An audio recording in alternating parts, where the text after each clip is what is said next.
Welcome to The Last American Vagabond. Joining me again today is Derek Bros to discuss some of his recent work, some of his upcoming projects that we're currently fundraising for, and some other really interesting overlaps that we've been talking about a lot over the last couple of years. Always pleasure to have you on, Derek. How are you, brother? I'm doing great, man. Thanks for having me back on. Yeah, you've been doing some really excellent work, some really important kind of peripheral, as audience well knows, I've been very nose down in the Israel-Gaza conflict.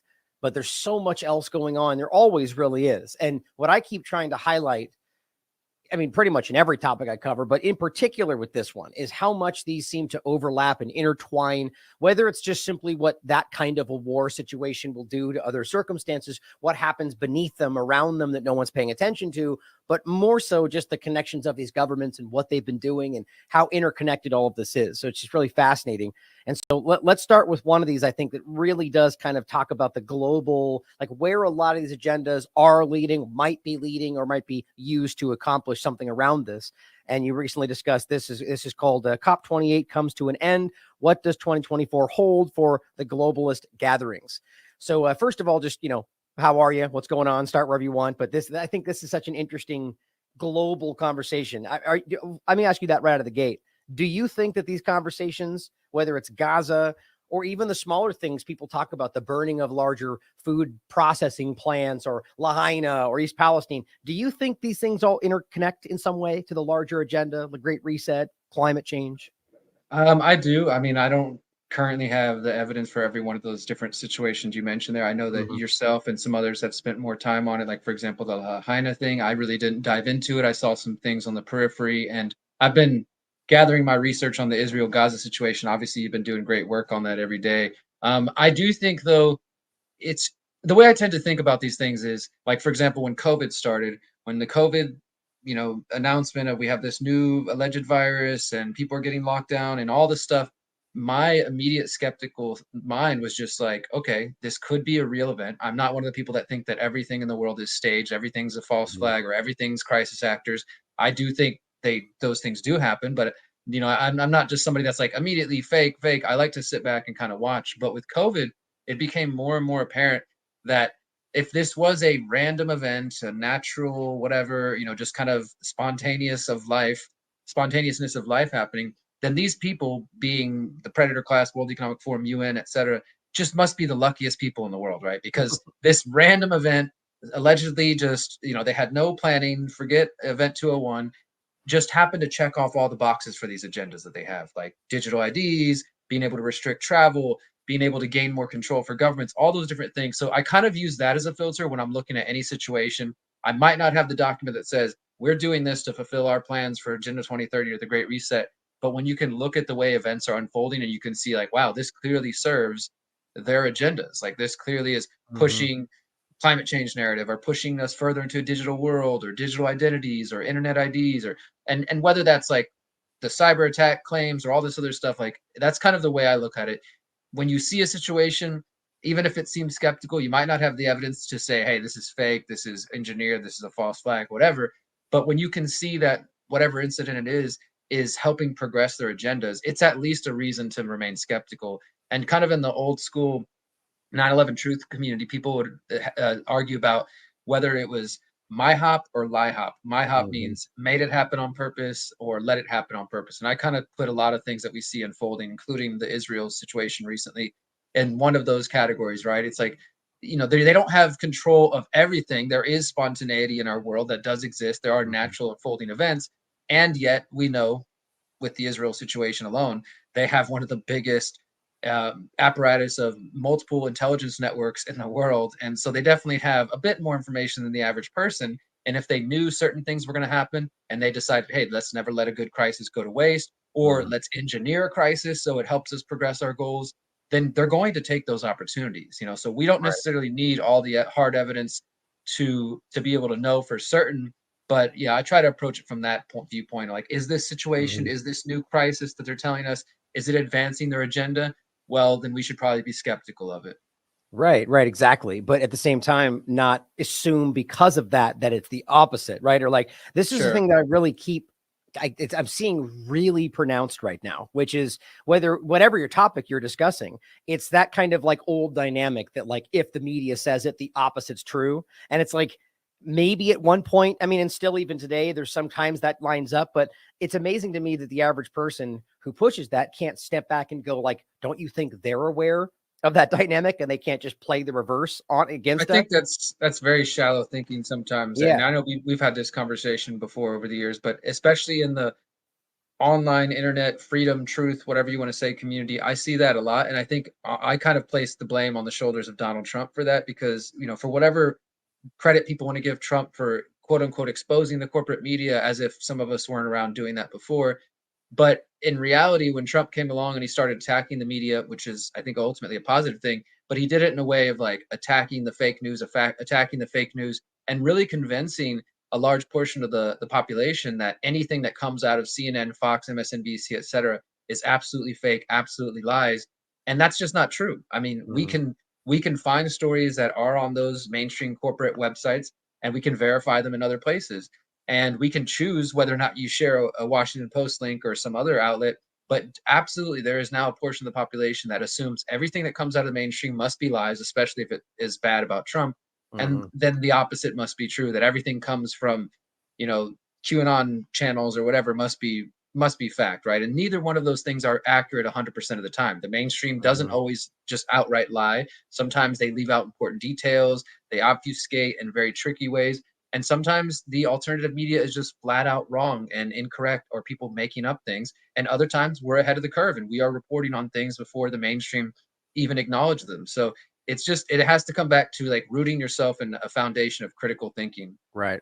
Well, I think everything you said there all happens all the time, right? There's almost always somebody in the independent field that almost always ahead in some way. There's almost always people in that field that are making up things because it worked, whether they believe it or not. It all happens simultaneously. It's so interesting. It's almost like getting ahead of the Twitter files in that regard, where the earliest example was that kind of dynamic where you're supposed to assume based on these binary dynamics. What I keep seeing happen in this specific discussion around any of these really, well, I guess specifically from Gaza's sake perspective, in that conversation, is that we're being led into World War III, which is obviously we definitely should be asking this, and is that but even in that part of it, that could be for other reasons because they're taking advantage, or that might have always been the plan. But even then, that doesn't mean that what's being exposed about Israel right now, which is almost unprecedented in the corporate media, how everyone's going, yeah, I mean, Joe Biden's now saying you're bombing indiscriminately. Like CNN goes in and starts calling out how they're killing children. It's like,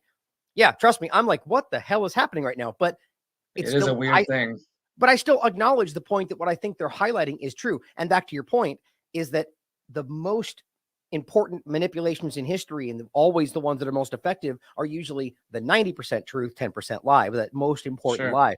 And that's the bigger point right there, I think. And so bringing this back to the COP28 point, right? And so whether or not all of this was executed to achieve X, Y, and Z, that we still have to acknowledge what's happening. But I don't think that's what's happening. So I think a lot of these independent things are happening. They're all being used to drive us to this larger agenda, right? So how do you see that Sure. playing out in its own sense? So obviously, if you want to pull in the larger agendas of the world, but going back to your article, COP28, Yeah. where's this going So and how does it connect in your mind? Yeah, so I wanted to. I'm glad we started out where we did because I haven't really publicly made a lot of comments on Israel, so I appreciate just the opportunity to share some of my thoughts. But I wanted to put this article together because for those who don't know, we just wrapped up last week. I think it was last Wednesday.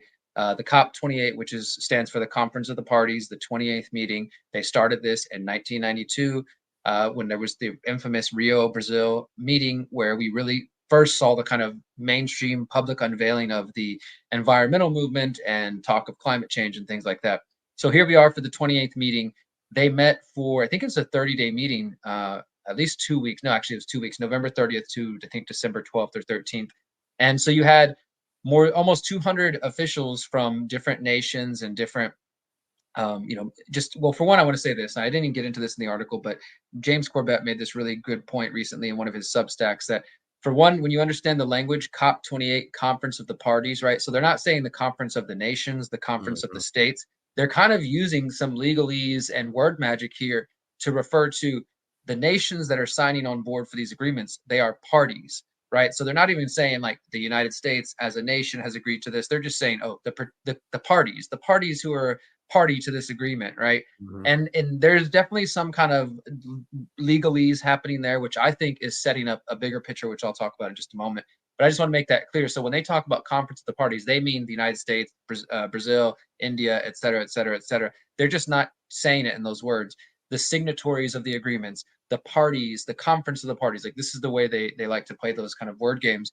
But nonetheless, they had this big meeting. And the reason this one was particularly important compared to previous years, those who've been following my reporting or our previous interviews, Ryan, remember that back in, I think it was April or May, I wrote an article highlighting the fact that UN Secretary General Antonio Guterres had put out a statement kind of basically complaining, saying, we're falling behind on the SDGs. We're only going to achieve 12% of them at the rate we're going now. And we need, they called for two things: an SDG stimulus where all the nations need to commit billions of dollars more to achieving the SDG, Sustainable Development Goals Agenda 2030. And then he also called for the SDG summit, which took place in New York City this September, so just a couple months ago. They got together, and again, they brought together hundreds of representatives from different nations to recommit and say, like, okay, we're at the halfway point now. We launched Agenda 2030 in 2015. Here we are in 2023. We've only got 7 years left. Like, we need the world to recommit. And so they're kind of they're playing up this language. And on one hand, as I write in this article that we're looking at here, you know, there might be some temptation to kind of like celebrate, like, look, the UN's crying because they're falling behind. I actually think this might be some form of this 40 chess that everybody always talks about, where they're kind of publicly lamenting, like, hey, we're falling behind, we're not going to reach our goals. But in fact, that might be just another ploy to get sympathy from the public, you know, to get the Right. public who does believe in the climate change narrative, or let's say the younger generations who feel so strongly about this because they've been told by Greta and others that the world's about to end in the next couple of years, that, oh my God, the United Nations is even complaining, we're not going to achieve the goals, guys, we're falling behind. And then my expectation will be in the coming years, when they want to do more extreme measures and tighter restrictions, well, they're going to have already kind of laid the foundation to get the public to be receptive to this. You know what I mean? Like, if the public's Yeah. already believing like we're not going to achieve these goals, well, okay, maybe we shouldn't drive anymore. Maybe I shouldn't eat any more meat. Like, the public will kind of be primed for the more, you know, because we've heard it from officials where they said this net zero green transition is going to be painful, but Right. it's necessary, right? So I think that by kind of building this public narrative of, oh my God, we're falling behind, we need the whole world to recommit. They had the SDG summit in September. Now they've had COP28. And of course, and I said this in another previous article, they hold these events. This one is in Dubai, United Arab Emirates, not necessarily a place known for human rights or Right. for anything like that. But of course, they need the oil producing nations to come on board for whatever they've got planned. And I didn't put this in the article, but it's also interesting that COP28 was held at a place that's called Expo City in Dubai. And Expo City is a 15-minute city. It's slated to be a Wow. 15-minute city that is being built there. So you kind of got that connection in there as well. But overall, this article, I wanted to do a recap of COP28 and then to kind of preview for everybody what's coming in 2024, because I do think 2024 is going to be a really instrumental year. I'll talk more about that in a second. But as far as what they concluded with COP28, you know, they probably wanted it to go even further, but what they got these nearly 200 nations to agree with, and this is the UN's own words, you can find in the links I shared in the article, they said, quote, this is the beginning of the end of the fossil fuel era. Like, so they got all the nations to agree to like that simple statement. And it's interesting the way that the UN wrote it. I noticed that they didn't just write it like you would write a normal sentence where, you know, the first letter is capitalized and the rest are lowercase. They capitalized beginning and they capitalized end as if it's like a specific phrase. Like, this is the beginning of the end of the fossil fuel era. And that was on the UN's website. So I thought even simple things like that are really telling, because it lets you know that that might be a phrase we start to hear more often. The Yeah. beginning of the end of the fossil fuel, the beginning of the end. Or I wouldn't be surprised if that terminology starts popping up. So they got nearly 200 nations to recommit billions of more dollars to accelerating the net zero, sustainable transition, et cetera. And basically, they just moving the ball forward a little bit. Like, that's all what I think we're witnessing and what we have been witnessing for decades now, but especially at this crucial moment, 6 years, we're on the, you know, about to hit 2024, 6 years away from 2030. These people have set 2030 as their goal and in a bigger goal of 2050. But so they're really pumping this up. And COP28 ended with that strong agreement, the end of the fossil fuel era, and now we're looking forward to the World Economic Forum in January. You got the World Bank meeting, I think, in February or March or April. You got the World Health Organization meeting for their pandemic agreement that's supposed to be renewed in May. And then in September of next year, you've got the Summit of the Future, where they're talking about they're going to have all the world leaders sign the Pact of the Future. Like, I don't think these are small agreements that are taking place. I really believe that they are prepping us for plans for what they have, for what they're calling a planetary emergency. And I can talk more Yeah. about that in a second. I agree. I mean, this is such a concerning. I'm just looking for the World Government Summit kind of just page so people can see that. It's so interesting how. Let me just look up for WEF how they can have these statements like this. You know, the world that was you pointed this out in one of your articles. How the World Economic Forum can, you know, how they can have these meetings where it literally says the World Government Summit as the meeting point. And we don't, and people dismiss that's even possible or even what they're discussing. You know, one thing I want to include in this is that it's so interesting how the whole point, like the good example is how they'll all fly their jets to these locations and then criticize everybody else for using fossil fuels. Is we already have examples. This was on 2020. This was February 2022, and the whole point of this article, you could read it, I've covered in the past, was that they were rationalizing the use of oil, nuclear weapons, and what else was it?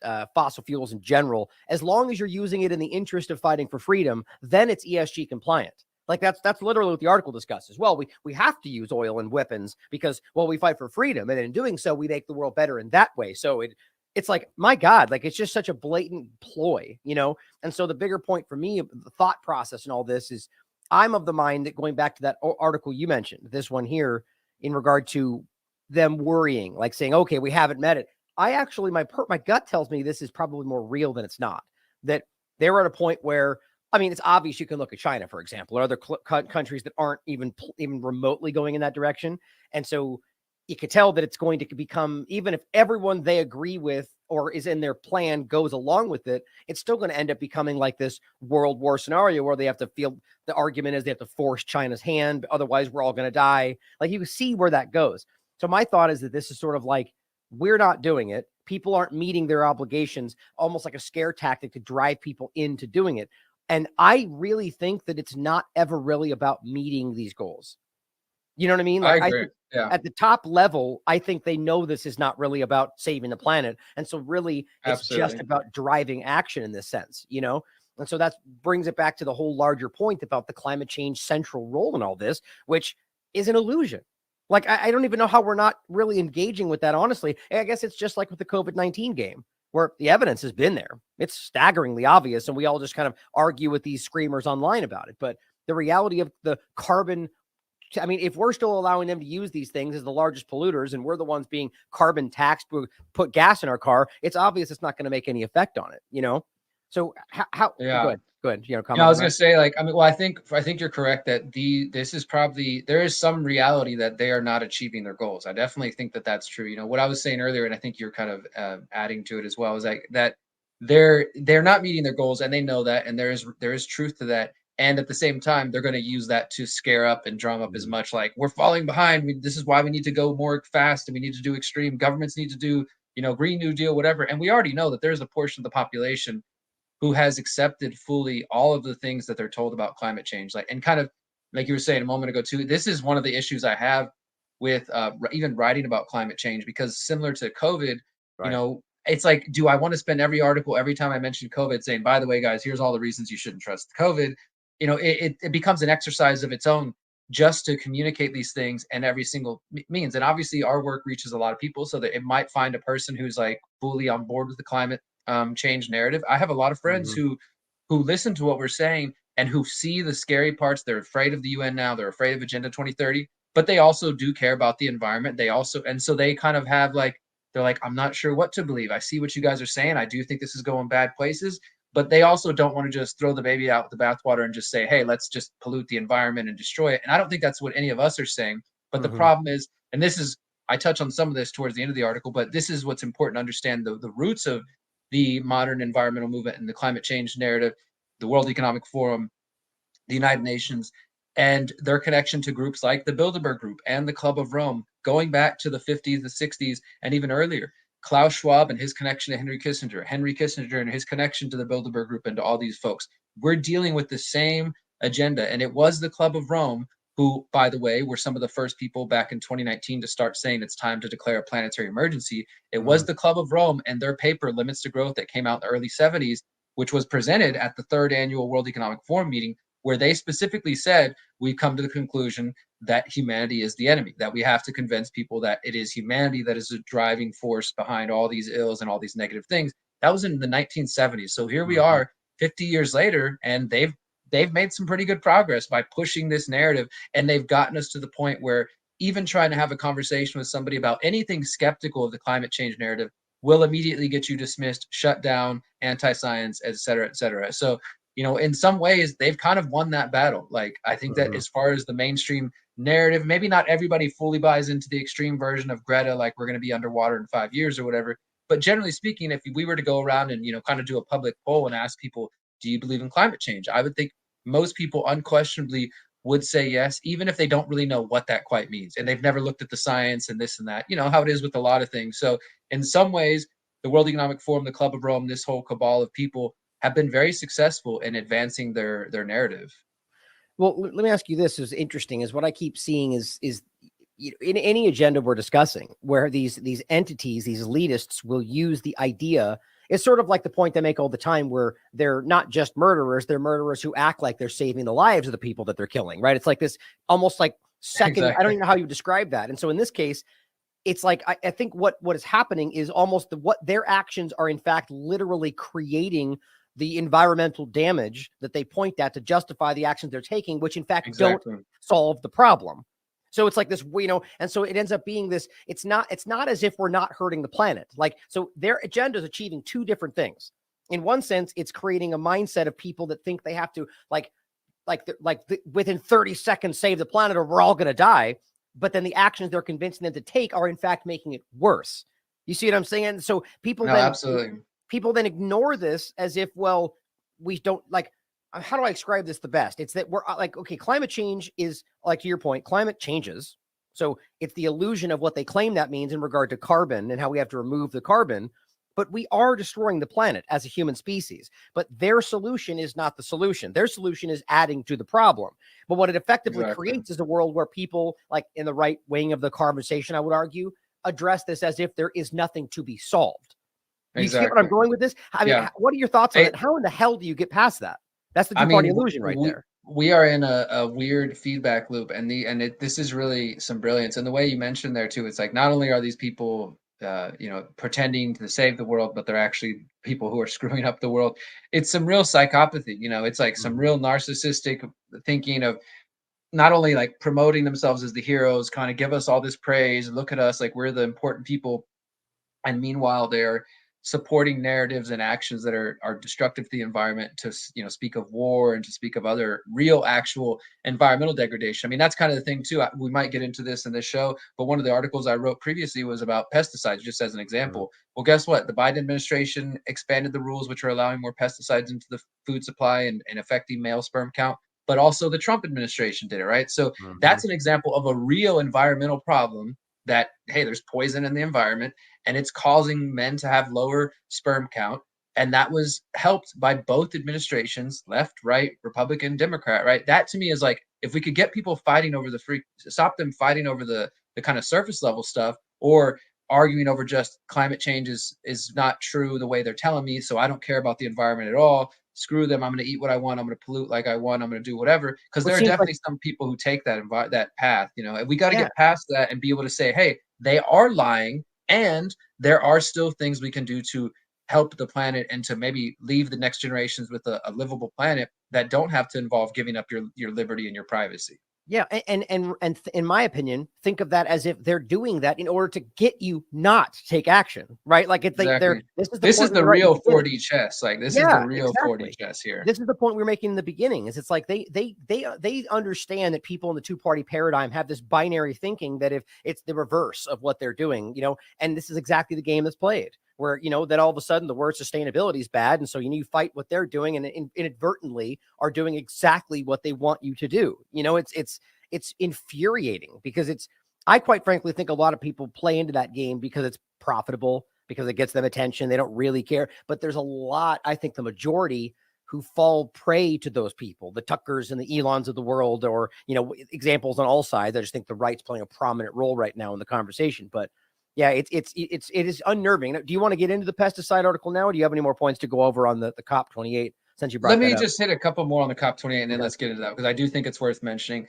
I just want to, for one, of course, always, as always, read the article, please yourself. I put a lot of time in this, about 2,000 words. It won't take you more than half an hour. But the reason I'm like emphasizing that at more than maybe some of my other articles is because for whatever good it can do for you who are hearing this and listening to this to be a little bit more aware than the average person, you might as well have that awareness, right? I don't know what to say. Like, let's go protest the summit of the future. Let's protest the WEF. Like, we can't all just fly all around the planet and keep chasing these people around. And I don't really think that's the answer. But I would hope that if you, whoever hearing this, if you keep it in the back of your mind, okay, there's some globalist meetings happening this year. There's going to be some important things, and use that knowledge to the best of your ability, however you think is appropriate. I would say maybe start thinking more about, what were you doing during COVID where you felt insecure and you thought, you know what, I wish I would have been better prepared and had some food in my house, or I wish I wouldn't have been dependent on the grocery stores, whatever the case may be, because we will see climate lockdowns. We will see lockdowns again, whether it's because of some new mysterious illness, white lung, blah, blah, whatever they come up with, or the climate crisis, or let's imagine the Ukraine conflict continues to expand.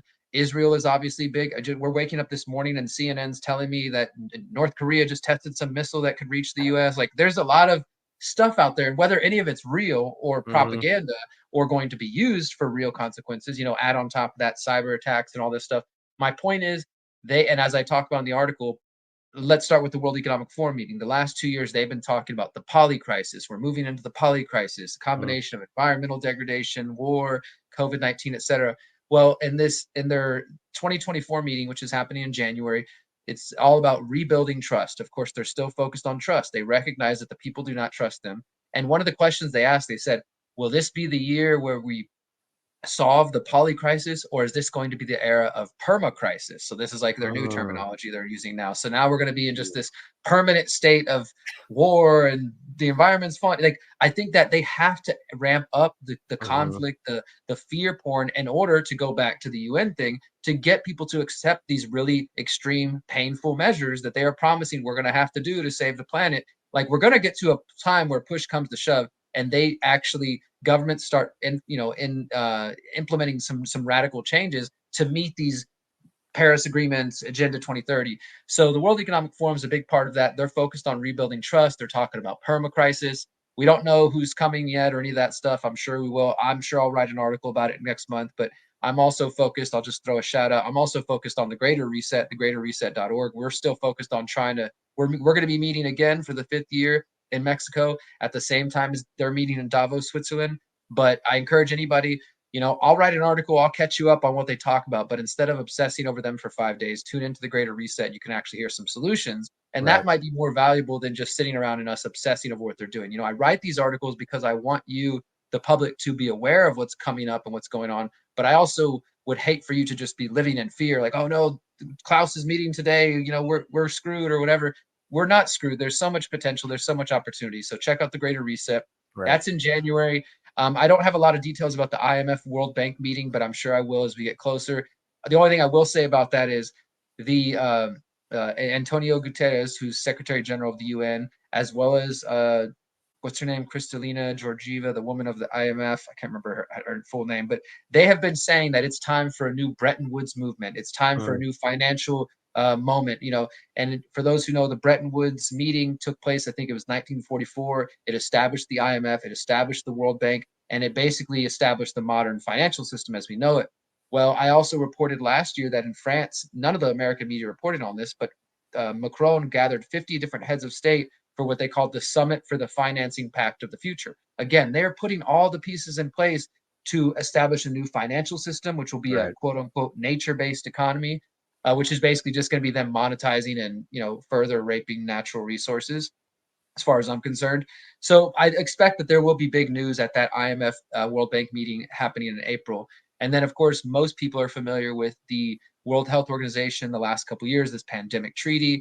And as Mhm. Corbett reported recently, it's now been officially renamed the Pandemic Agreement for whatever that matters. But so the Pandemic Agreement they will be meeting in May, and this is going to be when they actually approve it. All the meetings that you've been hearing about in the last year have just been kind of procedural meetings, draft Mhm. agreements, etc. But May 2024 is when they are set to either block it or to actually approve it and make whatever changes. So we should be paying attention to that, because again, that is dealing with the biomedical state. This is going to be the World Health Organization, which we just saw played a major role during COVID 1984, essentially putting all their ducks in a row to say, hey, if there's ever a new pandemic or a claimed pandemic, these are the steps that all of the signatories of this agreement will be required to do if the Mhm. World Health Organization declares a pandemic. So that really is a big step towards eroding national sovereignty. I mean, we could end up in a 2025, 2026, whatever situation, and they tell us there's a new pandemic, and all of the people, all the nations, the parties who've signed on to these agreements would then be, bound, legally required, even though they never were voted on, even though we never Mhm. voted on them, to take whatever steps the World Health Organization says is necessary. And we know the World Health Organization very much liked China's approach of lockdowns, zero COVID policy. So we can see that there's some dangerous implications from that. And then after the summer in September of 2024, that is when I believe it's taking place in New York. They're going to have this summit for the future. And again, the summit of the future is building on the SDG summit this year. It's building on COP28. But the big thing is they're saying at that agreement, all the world leaders are going to sign what they're calling the Pact of the Future. And the Pact of the Future is, as it sounds, it's going to be like a global. I think this is going to be one of the biggest public steps towards global government, if not Mhm. like the final The step. I mean, Yeah. the step, like where they literally say we are now united in this new pact. And then again, we're bound by all these different agreements. And so you've And got the financing pact of the future, the pact of the future, the summit of the future, the World Health Organization, all of that happening in 2024, not even to mention the US election in November 2024. you see, and to me, all this, I mean, these are obviously, I definitely feel the same sense there that this is going to be the culminating moment of the initiation of how all of these things converge to make a kind of ubiquitous control structure in every possible way. And of course, you're going to have all the lackeys like usual going, this is no different than any other international agreement in the past of NATO and this and that and, whatever else, even though we had every reason to be just as concerned about those at that time too. It's just, I already hear it happening. All the ones shouting you down for not understanding what, the reality here is that this is a power grab. Even if you think this is in the best interest of society or humanity, it's still a centralization of control to a degree we've never seen in human history. That's what this is. And that's terrifying to me. And I think that the like you're describing, the financial egg, you've got the health side of it, you've got all these different angles that once they converge how do you come back from that? Like take a second if you're listening to this and think about that. Let's just say you agree with that. Let's say you take all these steps, you sign this over, whether it's a health thing only or an all-encompassing sovereignty kind of, circumventing sovereignty concept. How do you then, let's say you wake up a year from now and go, never mind, I think this is wrong. What do you do? Who do you call on? Who do you vote with? Like, do you really believe they're just going to, some world centralized power is going to be like, oh, you voted your way out of it again? That doesn't happen. Maybe in the past of like the time Matt Ehret writes about where people like, what the point of it, there was a time when we were living under such kinds of control, but it wasn't worldwide control, but they were kings, Sure. things like that. The point was there was a reason for whatever that I think we were allowed to think that we were in a different control structure. We've always been in the same thing, I think. This is the time when they're going to seize that control again, as Matt kind of writes. But yeah, that's a terrifying thing to me. I'd like to ask you a question really quickly on your thoughts around the perma crisis, poly crisis. I mean, just the idea that you're even floating something of a permanent crisis, like it just, what an interesting, like they really are planting the idea very clumsily, I would argue, that this is just the forever crisis. So we're always at crisis, we always need emergency. That's exactly what's already happening. So what do you think about that? Or explain for me, the poly crisis would mean what, like multiple crises at the same time? Is that what Sure. that ultimately means? Yeah, so when they started floating this idea of the poly crisis, I think it was during the middle of COVID. It was probably after the first year, after they announced the Great Reset. And that's when I started to see articles and Klaus Schwab mentioning it. And I think it was even the theme for one of their years. And that was just, as I mentioned earlier, like we're facing climate crisis, we're Mm-hmm. facing wars, because they were talking about Ukraine, and then economic downturns, and then, new pandemics. And obviously, we know each of those different situations, we're not being given the full truth, right? But if you're just some NPC, normie, Joe, whatever, normal person out there, all you're hearing on the media is, oh my God, Ukraine conflict and a new COVID variant and the forest is on fire and Hawaii's burning, all these things. It's definitely going to create that illusion, or at least that perception in your mind of like, oh my God, we really are in a state of multiple crises going on. So that's what they mean with the polycrisis. And this is the first time I'm hearing them float this idea of a permacrisis. So it'll be interesting to hear what that looks like in January when we get to it. But I do think that this is, like you said, we've already kind of seen this, but on the national level. So for example, look at the post 9/11 world, right? Once 9/11 happened, the US government declared a state of emergency. They essentially suspended the Constitution, and every single US president, both parties for the last 20 plus years, has reinstated that state of emergency every single year, without a doubt. It's like an unquestioned thing. Nope, we're still in a state of emergency, still in a state of emergency. And that gives the government powers that they didn't have before 9/11. Now, of course, for everybody growing up after 9/11, they never knew anything different. So it's normal that the TSA makes you take off your shoes at the airport. It's normal that they can spy on all your stuff because they gave themselves the powers before you were even born. So I kind of imagine a situation like that, but on an international, worldwide scale, where we are in a quote unquote permanent crisis. And then, as I mentioned earlier, the Club of Rome and the United Nations are more and more, I encourage everybody and I'll be writing about this soon, look up planetary emergency, UN planetary emergency. I believe whether they declare the planetary emergency when they sign the Pact of the Future, that's where this is all going. Maybe they won't declare it till 2025 or something, but the Club of Rome, who again are the people who first started saying this, we need to make humanity be the enemy and convince people that they're the problem. They're calling on the United Nations and the world governments to declare a planetary emergency. And this planetary emergency would, like a sort of post 9/11 state of emergency, give all the global governments, the UN, the World Health Organization, even more powers, like where they could, I don't know what they'll do with it exactly, but we can imagine some of the worst things. And so I think that that's what all this stuff is about. Like, hey, we're falling behind on the agreements. We're not going to reach the SDGs. So we got to push even faster. We got to invest more money. We got to do more extreme things. And then, the COP28, like they said, this is the beginning of the end of the fossil fuel era. And even the like, what do they call him? His Highness or whatever, the guy, the Sultan, who got a lot of crap from people because the first couple days of COP, he said, there's no science behind climate change. Like he got, but then by the end of the 2-week meeting, he's saying this is the beginning of the end of the fossil fuel era. And we need to make sure countries are ready to make changes and not just talk about it. So I think they're at the point where they're ready to push for action. Like they've been talking for 50 years and they've convinced themselves and the world that this is what's next. So they might not declare a planetary emergency in 2024 when they sign the Pact for the Future, but by that point, they'll have a Pact to the Future, a financing Pact to the Future, a World Health Organization treaty. And then if they were to declare a planetary emergency, those agreements will tell them what rights they believe they have and what actions they can take. And I mean, it's going to be a lot harder to kind of fight the power if it's not your council member down the street or your state representative. We already know we really don't get any response from a president. There's no real kind of accountability there, much less if this is some international diplomat, unelected, that's going to the United Nations, quote unquote, on our behalf. How do you even try to find a remedy for that, right? Yeah, it's like the EU over the European nations kind of a thing. It's not, you're not really in control. Well, what I think is interesting is that what it appears to me is that the health side of this, the COVID-19 illusion, was an attempt at that control from one angle. Right? You talked about parasite stress theory. They've done their research on this, right? They very clearly realized that it's one of the easiest ways to drive people to accept clearly the kind of authoritarian one world government they're trying and have been trying to achieve is through the threat of a pathogen, right? You covered this well. And obviously it does have a very strong effect. I think they realized through that agenda that we weren't all going to let that happen, and it didn't work. People like us pushed back. It clearly fell apart. This feels like an attempt to go from every possible angle, right? I mean, I think it's obvious in any dystopian conversation throughout history or any movies or literature that the idea is that in a situation where everybody's at threat, well, government becomes authoritarian. It's almost been drilled into our minds that that's what you have to do. Well, we need to lock down. We need to have military. We need to make sure that you're protected in your homes. It's like, so they go, well, let's create the multi-pointed poly problem and then, perma situation forever. Then we have complete control. I mean, this, of course, sounds conspiratorial to people, but it's exactly what these governments have been outlining in their plans, their discussions.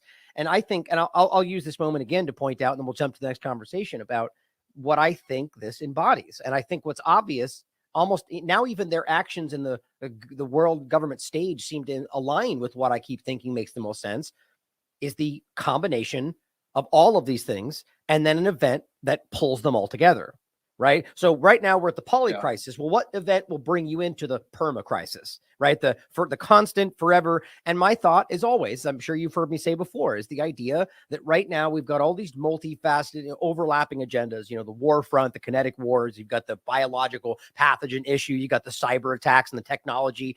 Well, obviously I think it makes sense that we're going to see these converge, where it would be a, Republican white vanilla ISIS kind of overlap with a foreign entity that carries out a cyber type attack in some kind of violent way, like a violent action coupled with a cyber attack that releases some kind of biological agent.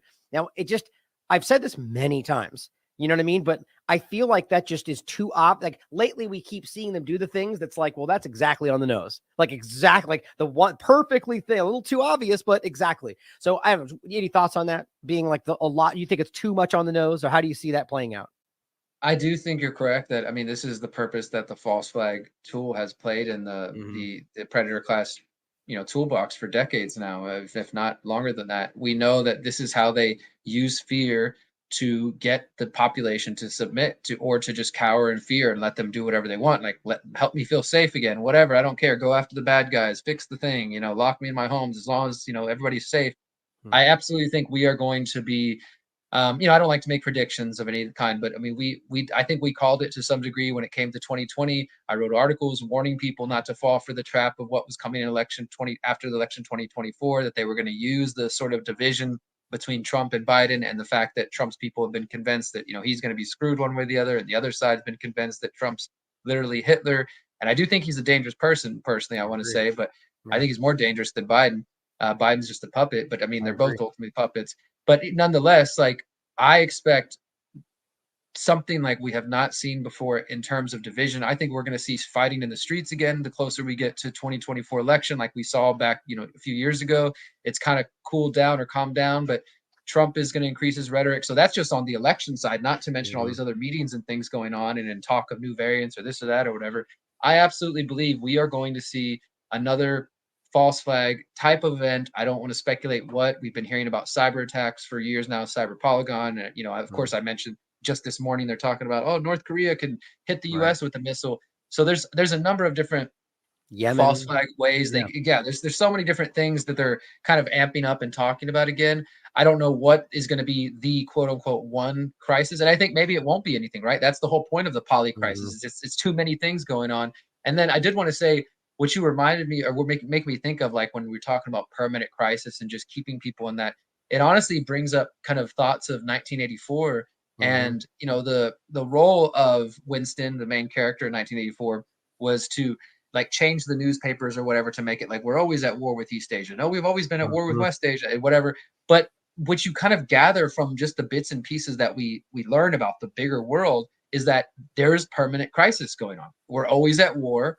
There's always like, we got to make sure all the workers are outputting more, whatever, to make sure we meet the quota. Like it's kind of the stories being told from a place, maybe our potential future, where the masses already believe we're always at war. We're always in some economic shortage. You got to keep working. And so you just keep people in that rat race and sort of believing in whatever crises you tell them are going on. And you tell them, hey, the good guys are out there fixing it. Just let us keep taxing you and just shut up and follow the rules. Exactly. Like, isn't that already what's happening? Like, couldn't you literally argue that's what we're literally living through right now? I think so. I think we're definitely, and all of this stuff that we're describing here with what's coming in 2024, I think will just further solidify that. And in some ways, it'll probably be good because those of us who can see through it, hopefully it'll be even more obvious.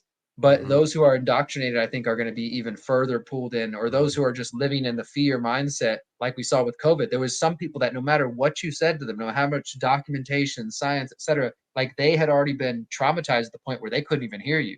And what happens if you traumatize the heck out of people about war, about the climate, the planet's about to end, and the money is running out, and of course, when people really feel that, they can ignore like, oh, whatever, climate change, war in Israel, it doesn't affect me. But when it's their dollars and their money in their pocket, that's when things really get spicy because people feel that more than anything.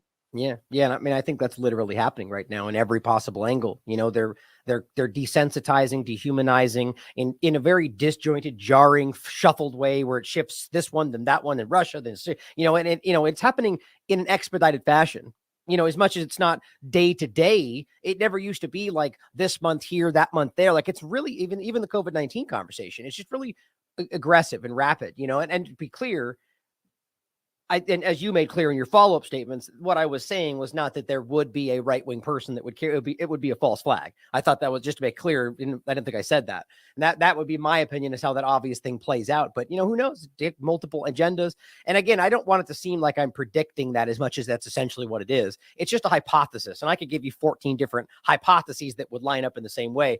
That's just the one that seems to make the easiest execution to kind of achieve all these different ends. I certainly hope it doesn't happen, but we could go into so many different angles on this. I'm going to be I think I'm going to look more into that general overlap discussion, but one of the angles that I think is very obvious that very clearly drives us in this direction, since you mentioned it, we can finish with the fluoride point, is this conversation about the pesticides and the different ways that our health is, I mean, I don't even know if there's bombarded is not good enough. You know what I mean? Like it's like, I think the term you used before is that we're drenched, right? That we have just been dipped in some like chemical bath that is just never, it's just amazing to me how many provable ways you can show that what they're using is not just dangerous, but that they know it's dangerous and that they've known it's dangerous for a long time. And you'll find it in your children's fucking toys right now, like it's just crazy to me. So how do you see the pesticide part of this playing in larger than just, the fact that it's dangerous for you? So, I mean, I do think that we're talking polycrisis, right? We don't even have to talk as big as war and the climate crisis and all that. But we were saying this before we started recording, Ryan, that I've just been really reflecting on how, like, as if any of the parents out there, anybody who's got young kids, like you're bringing the children into a world where there is probably no way to 100% guarantee they won't be exposed to toxic chemicals. Like Right. just because of the state of the world, literally when you bring a child or just as a human being, when you walk outside, there is no way to guarantee you won't be exposed to carcinogenic pesticides of a variety of kinds. It's not just one single pesticide. It's like Monsanto, Roundup. It's the organophosphates. It's the nicotine-based ones. There's so many out there that you're being exposed to, and that's just things that people are spraying allegedly to help their grass out or whatever. That's not mentioning if you live near a chemical plant or a concrete plant, the additional toxins and things that might be in the air you breathe and stuff like that, especially for people in industrial areas. And then on top of that, whatever the heck they're spraying above in the skies, like, we should have mentioned that earlier. Like any conversation about climate change that doesn't mention geoengineering is completely insufficient or Right. irrelevant. Like if you don't bring that into the conversation. And then, of course, we're going to end with fluoride. So just if we focused on just those four things, the spraying in the sky, the pesticides, sort of pollution, broader toxins in the air, and fluoride in the water, which obviously not everybody in the world is exposed to fluoride in the water, but the US, Western world definitely is.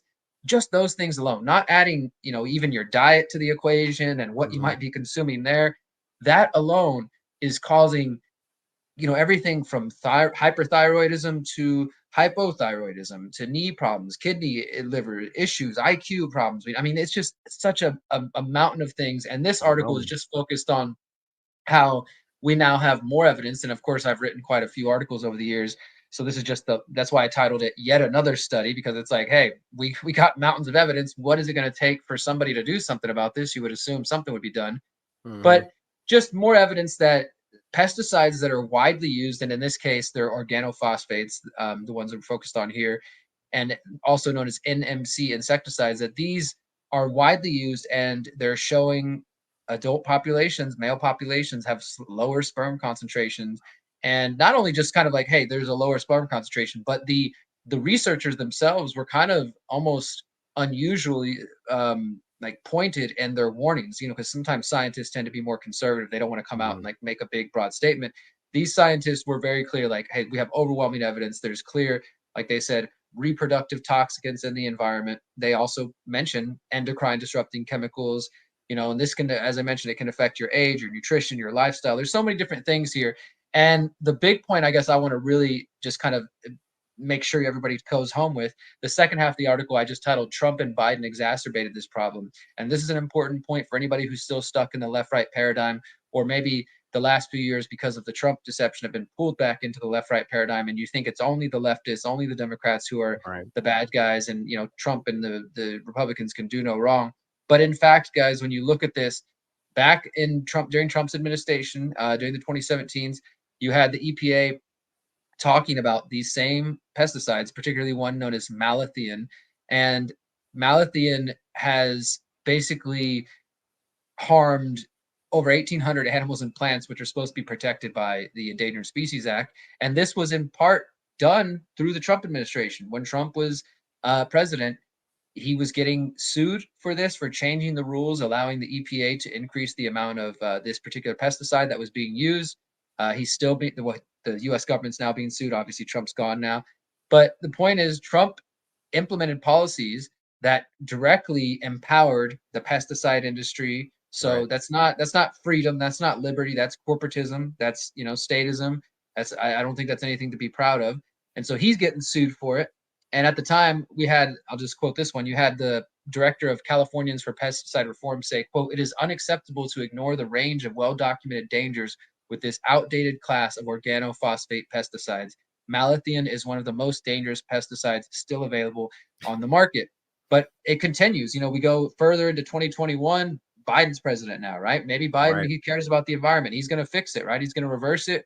No, in fact, like the Biden administration, under the Biden administration, the U.S. Fish and Wildlife Service basically squashed even the little bit of things that Trump had done. Trump had taken some very dangerous steps, but there was still some level of like protections in these areas. The Biden administration came in and basically got rid of all that previous analysis and said, no, there's no evidence that this is causing any harm at all. So they're like not even willing to acknowledge that there is anything going on. And so you got this quote from the environmental health director at the Center for Biological Diversity. Quote, "We need to impose common sense restrictions on pesticide use if we want to dodge mass extinctions in this country. And this is our moment to do that for malathion. But that won't happen unless the Biden administration grows a spine and stands up to the powerful pesticide industry. And this analysis suggests that they would rather not do that." And then, as I mentioned, by 2022, they totally reversed it and said that, no, malathion doesn't pose a risk to any protected animal or plant. Whereas at least during the Trump administration, they acknowledged that there was some danger. They didn't do anything about it. But the Biden administration comes in and just totally reverses that and says, no, there's no evidence that this thing is harming anything, any protected animal, wildlife. So, I mean, it's just like, this is on top of all the bigger things, Israel, everything else. But when these are all happening in the background, these are things that we're probably being exposed to one degree or another on a daily basis because they're that widely used. Well, this is what, I mean, God, it just, this topic for me really brings out the most egregiously obvious example that they don't, not that they don't care about you, almost to the sense where these are the conversations that start making me genuinely go, okay, are they really just trying to kill everybody? Like, at that point, at the very least, malfeasance. Like, just for those that are watching, I mean, I just pulled up the quick MSDS sheet, right? Material safety data sheet. May cause cancer, very toxic to aquatic life, very toxic to aquatic life with long lasting effects. They're spraying this in the environment. Like, I just think it's mind blowing. That's just the first couple of examples. I'm sure we can go through this in depth and find all sorts of allergic reactions, may cause cancer, like just horrifying things.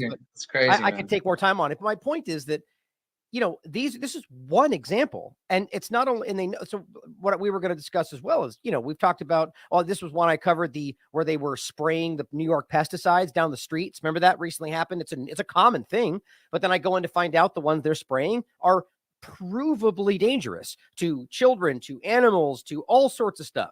Or there's the general discussion of endocrine disrupting chemicals. I simply asked the question during the trans conversation, are these causing gender dysphoria? And you'll be shocked probably to find out that there's like 15 different studies that find 100% they can. Not that they always will, but yes, they absolutely can create the very thing that they're now pointing at in our society. Or Dr. Peter McCullough discusses how their injections they're using are endocrine disrupting chemicals or glyphosate or any number of things. It's just so unnerving to think about the fact that this is ubiquitous. Glyphosate was something that I've been screaming about for a decade, and we've lost that battle. I mean, that I make this point every time. It's in the air you're breathing right now. It's in the clothes you're wearing. It is in the water you're drinking. That's not hyperbole. It is everywhere. I make the point about in the UK. They did a test where they basically, the parliament was like, I think it was about trying to challenge that it wasn't that bad. And they took a urine test, and every single one of the members of parliament had glyphosate in their urine. Like, try and disprove it. Every organic wine. I mean, I've gone over this so many times. These things are deadly dangerous. They're causing all sorts of many different problems, and that's just one of them.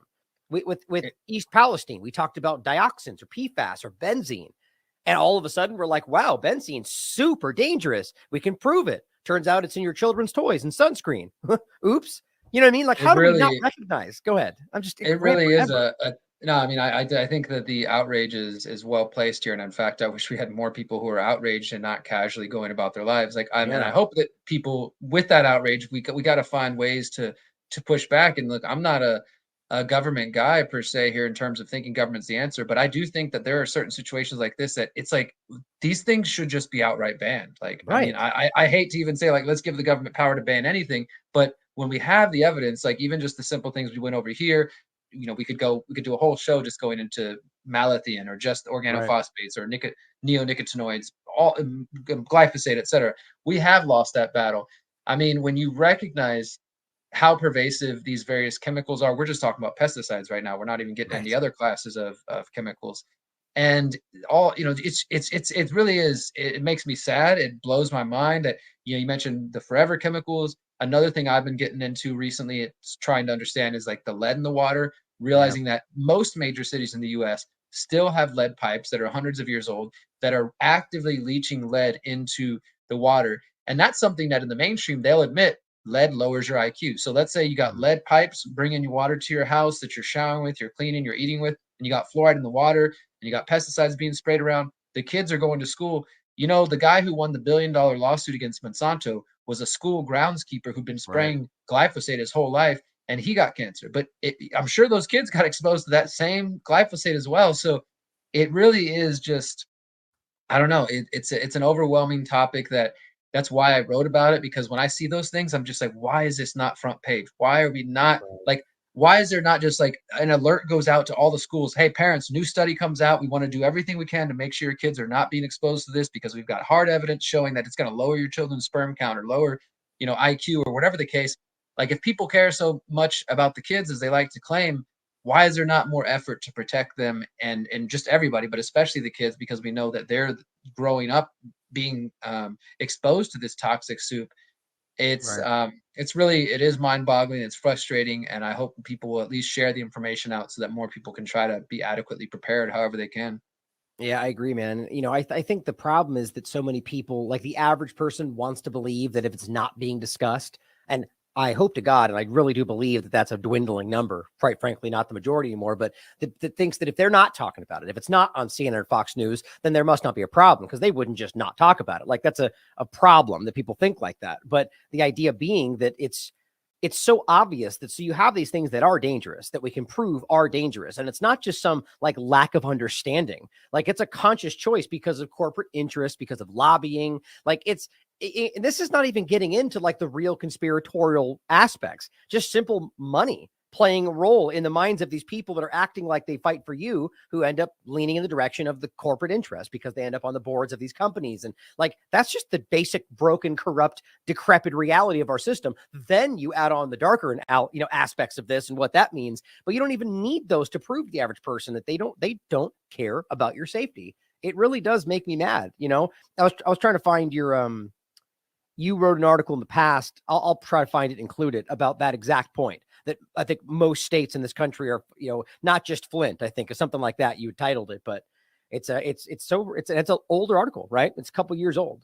There's definitely, I mean, I've been trying to raise awareness about the water crisis for some time here. And I've kind of, like I mentioned, I've been doing some research on it here in Houston because of the fluoride situation, but also just recognizing, wow, like, I mean, I want to get rid of fluoride, of course, because people are paying their money, their tax dollars to add it to the water. But then that's just the start. You got lead pipes with lead in the water. You got chlorine and chloramine. I mean, it's just, I don't know how, I don't know how, like, this is like, I guess what I'll say is, I don't know how the city of Houston is continuing to operate, the city of Flint, the city of New York, because it's Right. every major city that has these aging infrastructure, aging pipes that are leaching. Like, why is this not the crisis that we're all hearing about? You know what I mean? Yeah, Like, if we're going to talk about exactly. climate crisis, environmental crisis, like, we should be like, there should not be a day that passes in my mind where the media and the government is saying, hey, we're working on getting the pipes, we're getting these pipes, because that we're literally using an infrastructure that we know is putting chemicals into the bodies and the minds of everyone, but young kids especially, that we know leads to lower IQ. And that's, before you even get into fluoride. So it's just, Right. it's frustrating, but nevertheless, this is where we're at. And this is why we do this work. Yeah, yeah, exactly. And I was just going to grab an article about the piping side of it too. And all these different things you forget about, but I covered that recently where they're one of their solutions to this very thing. So this is the way this works is they have the piping that they've known has been a problem forever. And whether it's that they just don't care enough, that they're worried about their wars more so than infrastructure, that or that they just can't feasibly do, who knows what the reality is, but they know it's dangerous, but they just let it go. Now at the point where they're finally seeing a way that they can use that problem to gain something. So they go, oh, okay, well, now we care about the lead problem. Let's start dealing with it. But instead of actually just fixing the problem, that one of the things they're doing is this what is it called?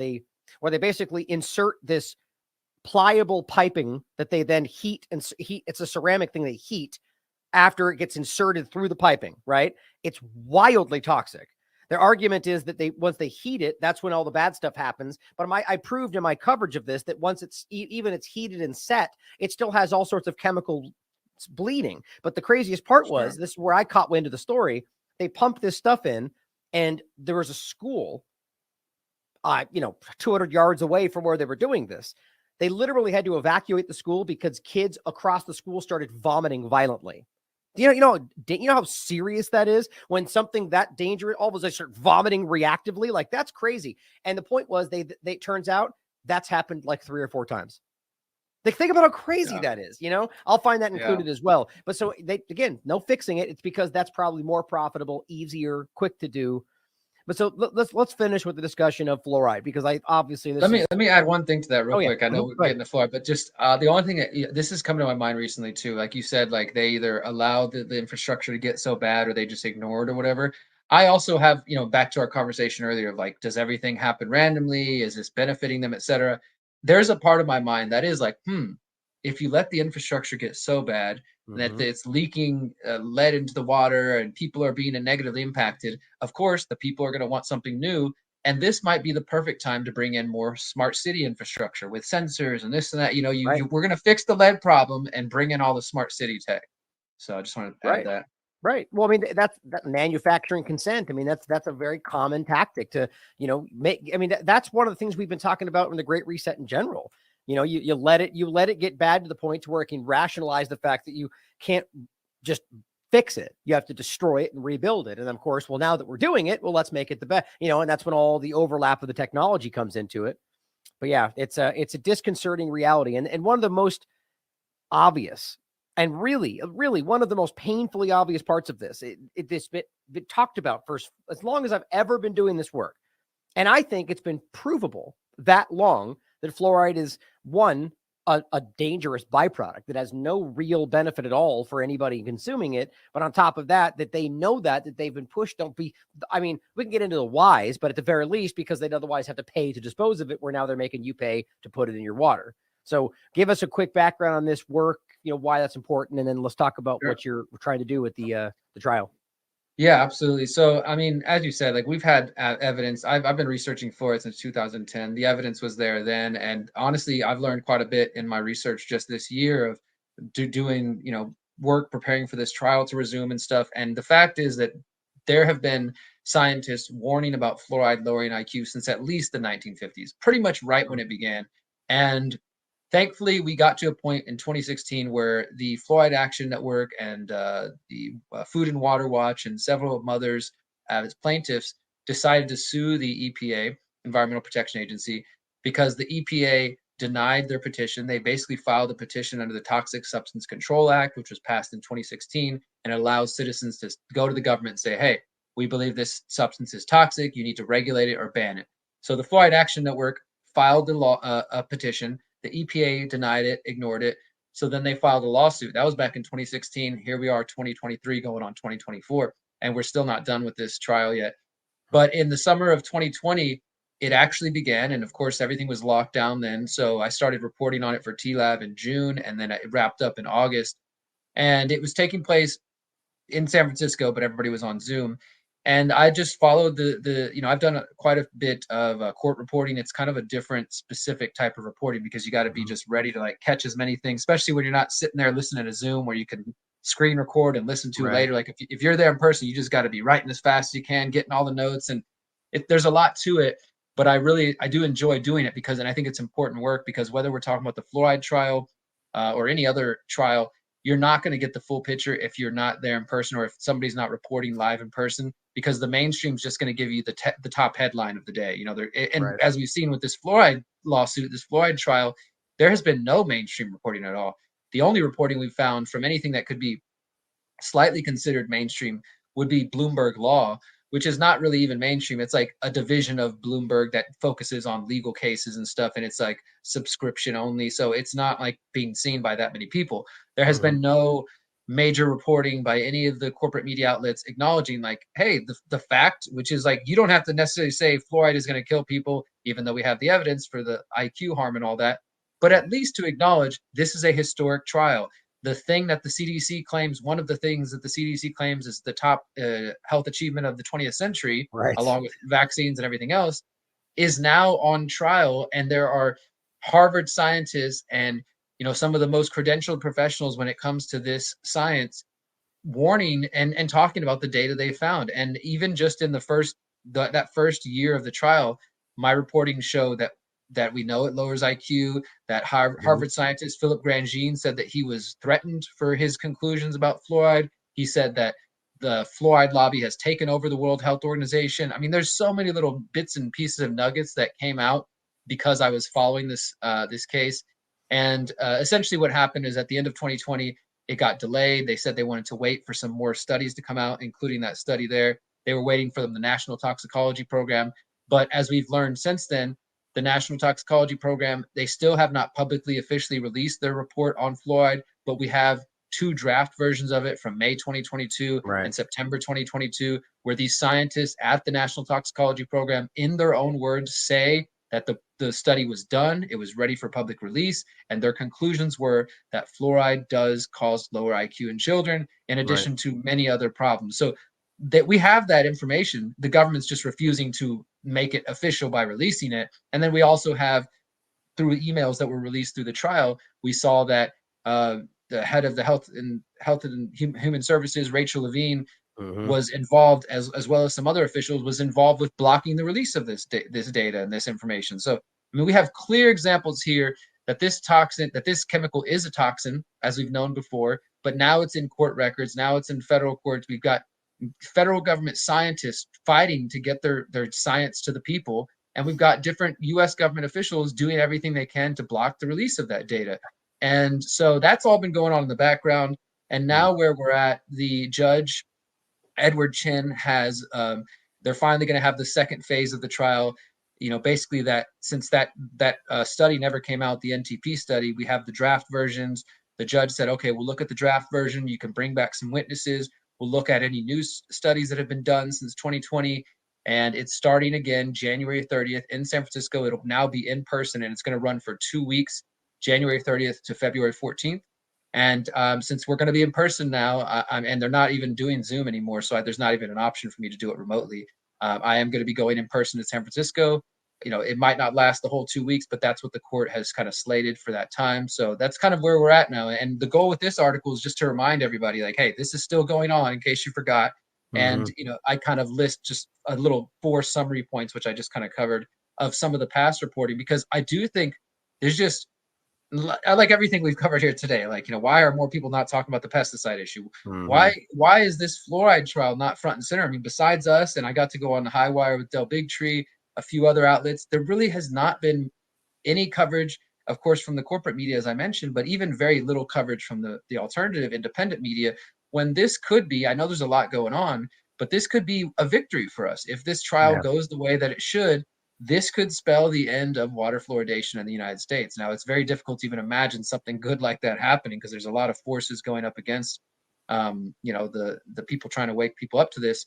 But there's some potential here to start 2024 out on a good foot. Now, of course, even if the judge did rule that fluoride is a toxin, we probably will be locked in legal battles for years. I mean, there's going to be Yeah. appeals. There's going to, so, and who knows, would the CDC even act if the judge says, hey, you know what, based on the evidence, we know fluoride is a toxin, it violates the TSCA, and action needs to be taken. But we know how the government works. That could be a year of legal blah blah whatever, and in the meantime, people are still being exposed to this toxin. I mean, I hope that's not what happens, but it's possible.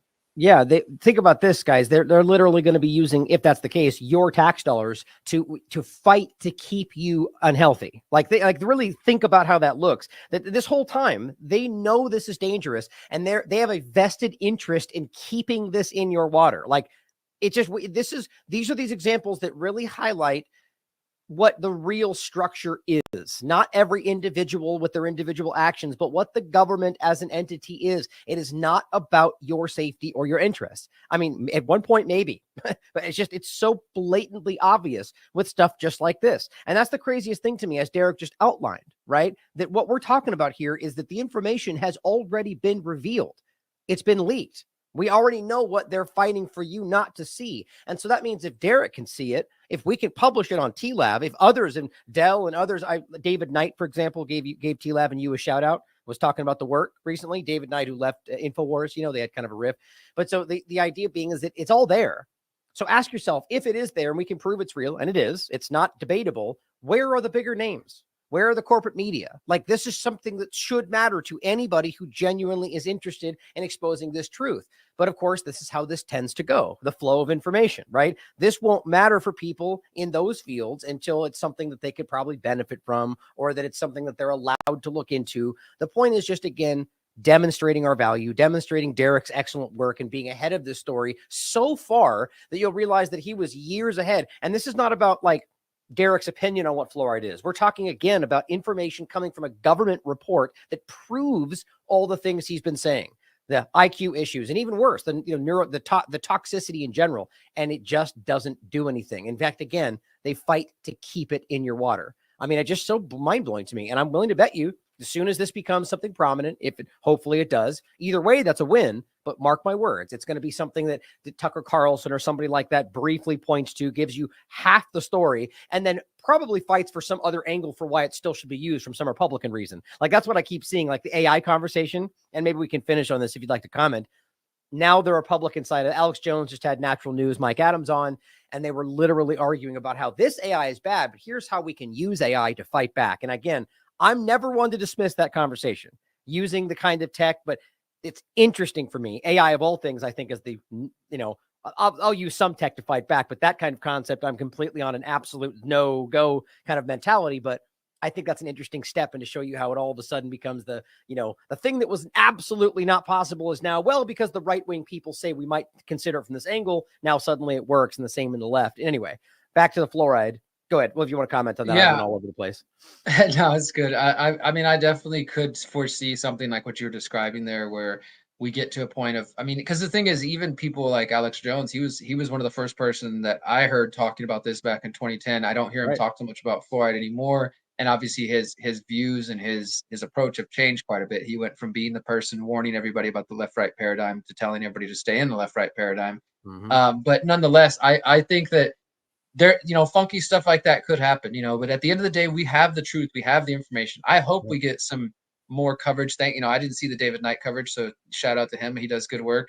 I hope we get more people. I don't even really care about the credit at the end of the day if the information gets out there. Yes, it's nice when people show us some love because they know that we've been putting in the work. And I have sat through hours and hours of court proceedings to get this information to everybody.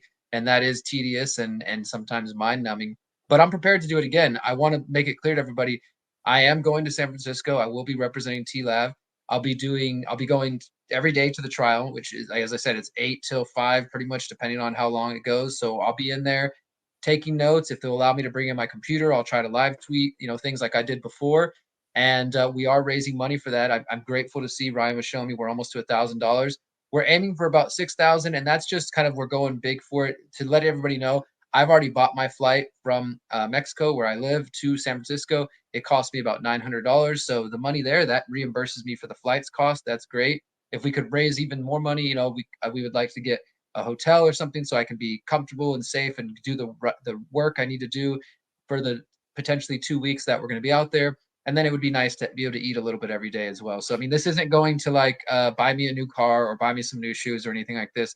This is all straight going into the project so that I can be there in San Francisco in court every day. And then we'll probably be doing, if not daily, at least maybe probably weekly, bi-weekly conversations between me and Ryan to keep you guys informed, especially as we get the bombshells, which I expect they are going to have all 6 witnesses from the plaintiffs, the Fluoride Action Network. All the scientists are going to be there in person, and the government scientists, the sort of what they call the rent-a-coats, are going to be there in person too. So this opens up even more opportunities for potentially interviewing some of these scientists directly. So you don't even have to hear it directly from me or from Ryan.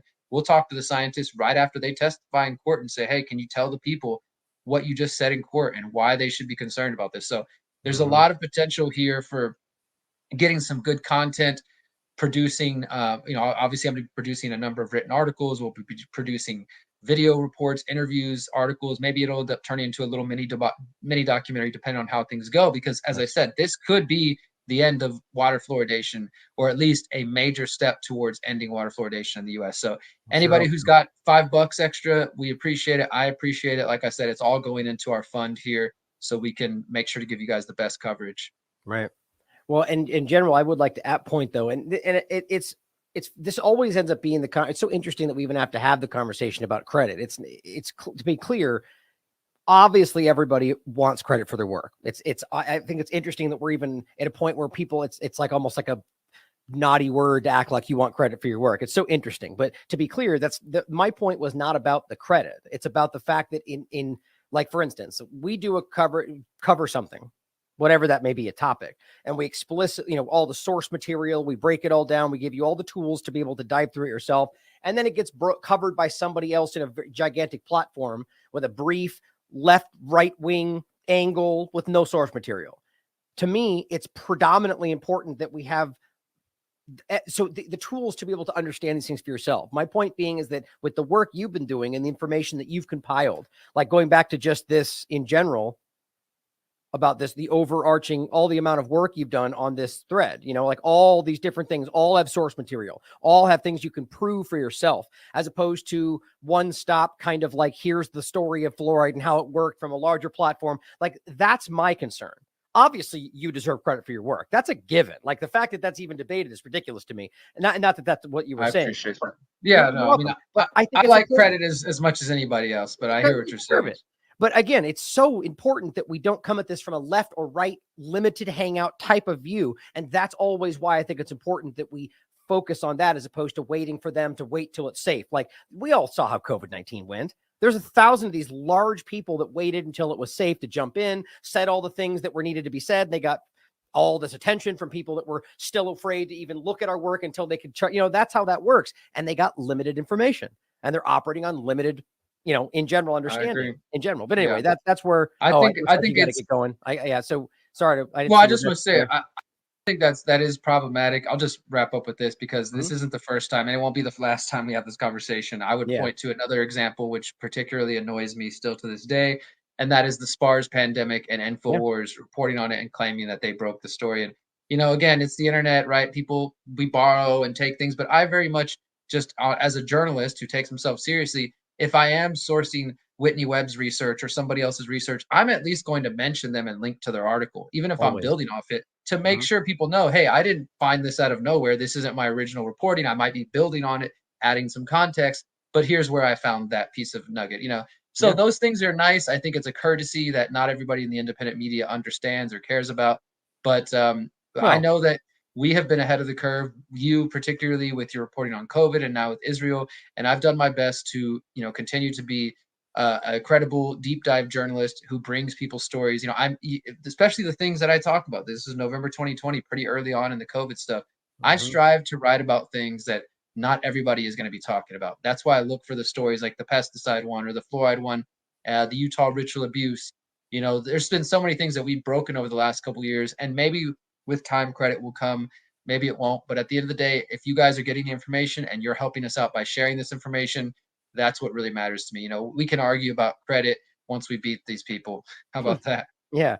Well, again, and I would say that's not even the argument for me. It's all this, all the source material, all the links, all the data that you don't get on a video conversation alluding to things and still and yelling you right-wing talking points. It's not the same thing as Yeah, being able to understand and research and, quite frankly, even go, oh, okay, I actually disagree with Derek here and here and here, right? As sure. opposed to just going, tell me what I'm supposed to hear about this story. Like that's I mean, our audience knows I do this. agree. That's the Yeah. biggest thing too, is like you said, you're gonna get a sort of 5-minute watered down version of the story, not even what you would be getting from somebody like us, where you're gonna get all those links and all those references. And so, Yeah. anyways, those people are just borrowing from our work, and anyways, whether they realize it or not. So I am grateful though for everybody who shares all my articles.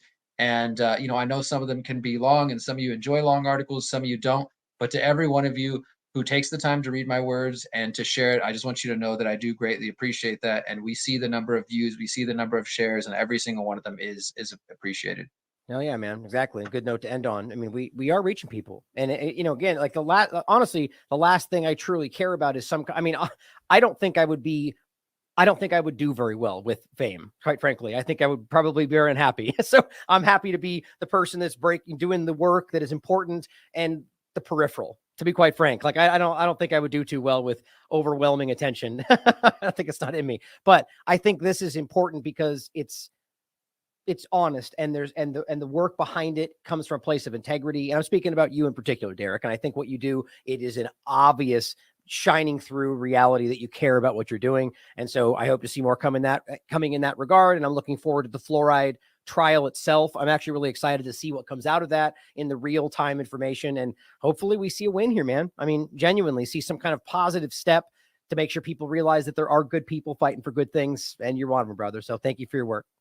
Thank you so much. Appreciate you, brother. Yeah. And as always, everybody out there, question everything. Come to your own conclusions. Stay vigilant.